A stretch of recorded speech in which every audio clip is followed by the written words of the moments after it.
CM Revanth పెద్ద మోసకారి అని fire అయ్యారు మాజీ మంత్రి కేటీఆర్. గ్రేటర్లోని ప్రజలు తమను ఆదరించారని, కానీ జిల్లాల్లోని ప్రజలు మోసపోయారన్నారు. ఎంపీ ఎన్నికల్లో సీట్లు ఎక్కువగా వస్తే దేశ రాజకీయాల్ని శాసించొచ్చన్నారు. హైదరాబాద్లో పలు ప్రాంతాల్లో ఎన్నికల ప్రచారం చేశారు కేటీఆర్.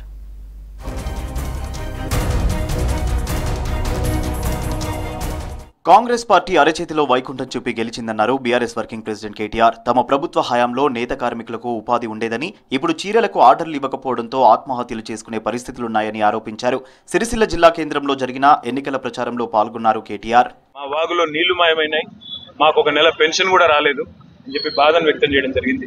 అదేవిధంగా చాలా మంది చాలా బలంగా చెప్తున్న మాట ఏమంటే, తప్పకుండా మళ్ళీ తిరిగి కేసీఆర్ గారే రావాలి, తప్పకుండా కేసీఆర్ గారు వచ్చినట్టయితేనే మాకు పేదలకు ముఖ్యంగా బాగుంటుందనే మాట వ్యక్తం చేయడం జరిగింది. రైతులు ముఖ్యంగా గట్టిగా చెప్తున్న మాట, మాకు ఈ ప్రభుత్వం కొత్త ప్రభుత్వం వచ్చిన తర్వాత రైతులను పట్టించుకోవడం లేదు. సిరిసిల్ల జిల్లా పెద్దూరులో ఎన్నికల ప్రచారం చేస్తున్న కేటీఆర్ ను నిలదీసింది ఓ మహిళా రైతు. పెద్దూరు శివారులో మెడికల్ కాలేజీ కోసం తీసుకున్న వ్యవసాయ భూములకు తిరిగి తమకు అప్పగించాలని డిమాండ్ చేసింది. డబుల్ బెడ్రూమ్ ఇస్తామన్నావు, ఇంకెప్పుడు ఇస్తారని నిలదీసింది. కలెక్టర్తో మాట్లాడి భూములతో పాటు ఫ్లాట్ ఇప్పిస్తానని కేటీఆర్ చెప్పినా ఇంకెప్పుడు ఇస్తారని ప్రశ్నించింది. దీంతో పరిష్కరిస్తామని చెప్పారు కేటీఆర్.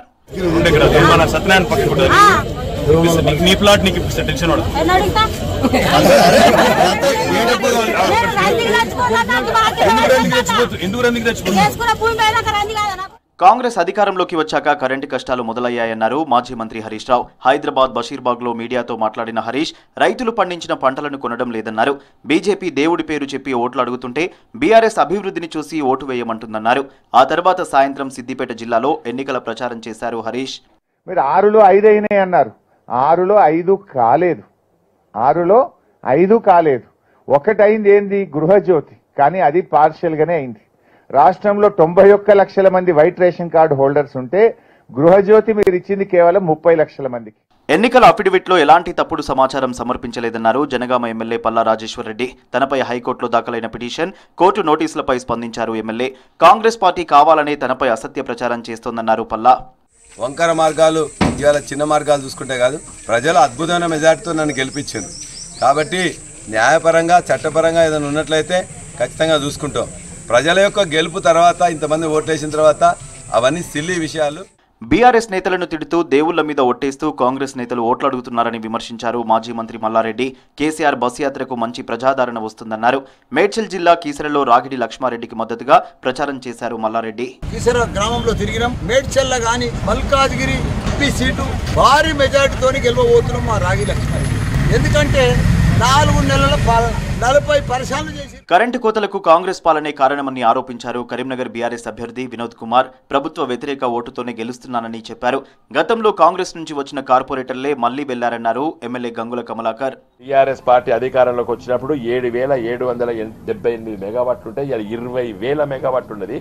కరెంట్ ఎందుకు పోతుందండి? పని చేయక, పని చేపియలేక ఇలా కరెంటు పోతుంది. మోటార్లు కాలిపోతాయి. అపార్ట్మెంట్ లోపల ఇన్వర్టర్ మళ్ళా కొనుక్కుంటారు, రిపేర్లు చేయించుకుంటారు. కాంగ్రెస్ పార్టీ, బీజేపీ పార్టీ 71 రూపాయకు పెట్రోల్ ఉంటే ఇవాళ 107 రూపాయలు. ఖమ్మం బీఆర్ఎస్ ఎంపీ అభ్యర్థి నామా నాగేశ్వరరావుకు చేదు అనుభవం ఎదురైంది. ఖమ్మంలో టీడీపీ కార్యాలయానికి వెళ్లిన నామా ఓట్లు అడిగే టైంలో కొందరు టీడీపీ శ్రేణులు బీఆర్ఎస్ డౌన్ డౌన్ అంటూ నినాదాలు చేశారు. కేసీఆర్ టీడీపీని నాశనం చేశారని మండిపడ్డారు. నామా నాగేశ్వరరావు టీడీపీ కార్యాలయానికి రావడాన్ని నిరసిస్తూ ఓ కార్యకర్త తన చెప్పుతో తాను కొట్టుకున్నాడు. దీంతో నామా అక్కడి నుంచి వెళ్లిపోయారు.